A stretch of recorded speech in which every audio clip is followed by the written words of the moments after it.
Bismillahirrahmanirrahim.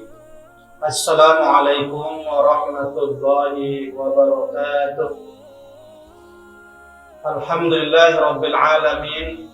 Wassalatu wassalamu ala ashrafil anbiya'i wal mursalin Sayyidina wa maulana Muhammadin wa ala alihi wa sahbihi ajma'in.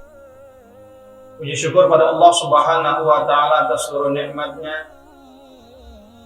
Mudah-mudahan semakin hari kita semakin bijak, semakin pandai, semakin cerdas dalam mengelola, memanfaatkan dan menempatkan nikmat-nikmat yang telah diberikan oleh Allah Subhanahu wa taala kepada kita untuk melaksanakan ibadah kepadanya sebagai bekal yang akan kita bawa untuk bertemu pada Allah Subhanahu wa taala. Kemudian salawat dan salam atas junjungan kita Nabi besar Muhammad Rasulullah sallallahu alaihi wasallam beserta seluruh keluarga dan para sahabat-sahabatnya yang mulia. Mudah-mudahan baginda Rasul sallallahu alaihi wasallam berkenan memberikan syafaatnya pada kita, pada kedua orang tua kita, pada guru-guru kita, pada seluruh keluarga kita, juga pada orang-orang yang telah berbuat baik pada kita. Mudah-mudahan Allah Subhanahu wa taala kumpulkan kita bersama-sama dengan baginda Rasulullah sallallahu alaihi wasallam di dalam surga Firdaus. Para pemirsa yang dimuliakan oleh Allah Subhanahu wa taala, pada pertemuan kali ini kita akan bahas tentang ibadah melahirkan insan yang berakhlakul karim. Kemuliaan akhlak adalah salah satu sifat para nabi, para wali dan orang-orang soleh. Dengan kemuliaan akhlak, keluhuran derajat diperoleh dan surga tertinggi akan diraihnya. Allah Subhanahu wa taala telah memuji baginda Nabi Muhammad sallallahu alaihi wasallam sebagai insan yang paling baik akhlaknya, yang berakhlak agung. Dalam firman-Nya, a'udzubillahi minasyaitonirrajim, wa innaka la'ala khuluqin azim. Sesungguhnya engkau ya Muhammad, kata Allah, benar-benar berakhlak yang agung. Dalam sebuah hadis, Rasul sallallahu alaihi wasallam menjelaskan bahwa balasan bagi orang yang berakhlak mulia kelak di akhirat sangat tinggi, sangat besar sekali. Dalam sebuah hadis Rasul menjelaskan yang artinya, aku adalah penjamin istana di surga bagian bawah bagi orang yang meninggalkan perdebatan atau meninggalkan pembicaraan yang tidak ada manfaatnya meskipun ia benar, dan dengan istana di tengah surga bagi orang yang meninggalkan dusta meskipun ia bercanda, serta istana di surga yang paling tinggi bagi orang yang berakhlak mulia. Hadis riwayat Abu Dawud.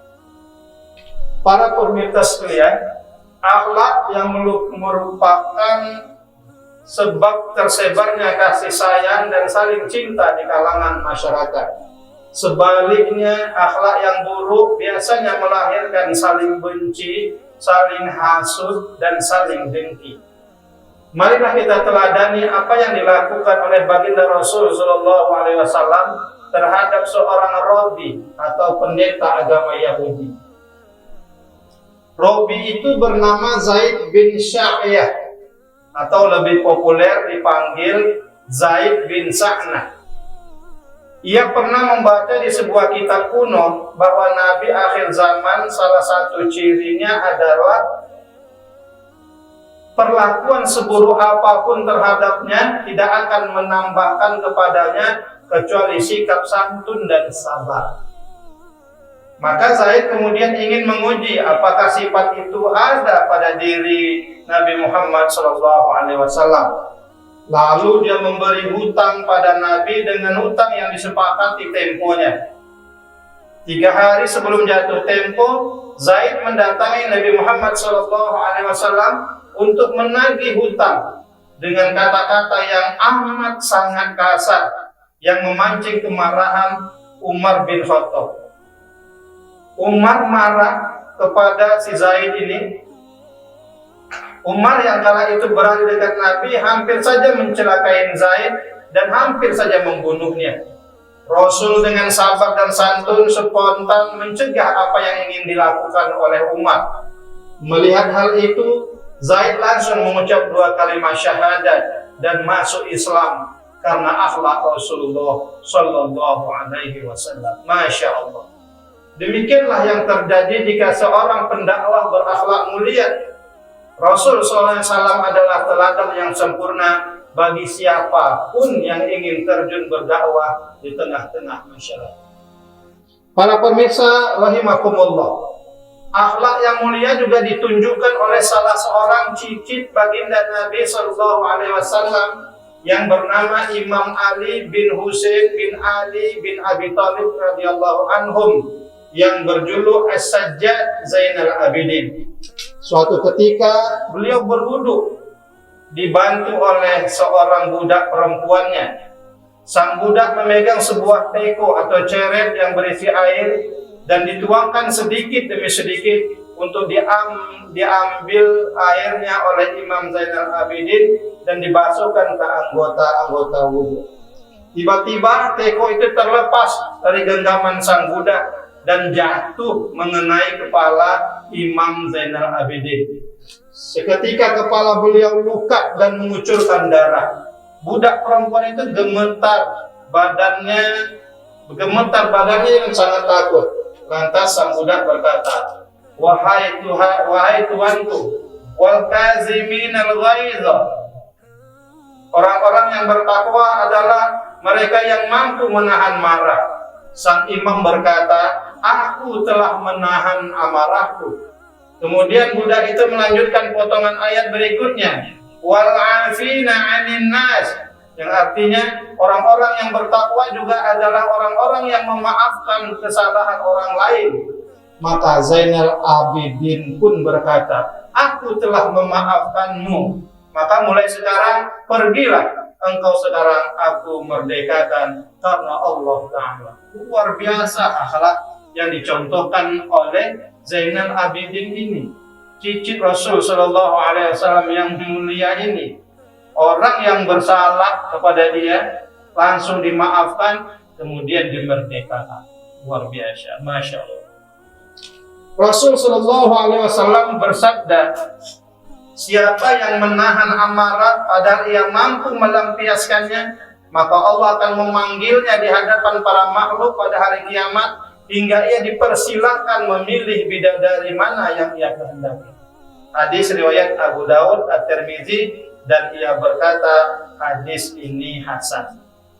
Para pemirsa sekalian yang dimuliakan oleh Allah Subhanahu wa Ta'ala, untuk mencapai derajat sebagai orang yang berakhlak mulia dibutuhkan perjuangan yang berat dan terus-menerus melawan hawa nafsu. Ditambah lagi dengan perjuangan yang berat dan tiada henti melawan godaan syaitan. Oleh karena itulah seorang yang berakhlak mulia disejajarkan derajatnya oleh Rasul Sallallahu Alaihi Wasallam dengan orang-orang yang selalu menghidupkan malam dengan sholat-sholat malam dan berpuasa penuh sepanjang tahun kecuali 5 hari yang diharamkan. Baginda Rasul Sallallahu Alaihi Wasallam menegaskan, innal mu'minina liyudrika bihusni khulqih darajat shaimul qaim. Rawahu Abu Daud. Maka sungguh, kata Rasulullah, dengan kemuliaan akhlak seseorang mukmin akan mencapai derajat orang yang berpuasa sepanjang tahun kecuali 5 hari yang diharamkan dan mendirikan sholat malam sepanjang tahun. Hadis riwayat Abu Daud. Bahkan Rasul Sallallahu Alaihi Wasallam menggolongkan kemuliaan akhlak sebagai tanda kesempurnaan iman.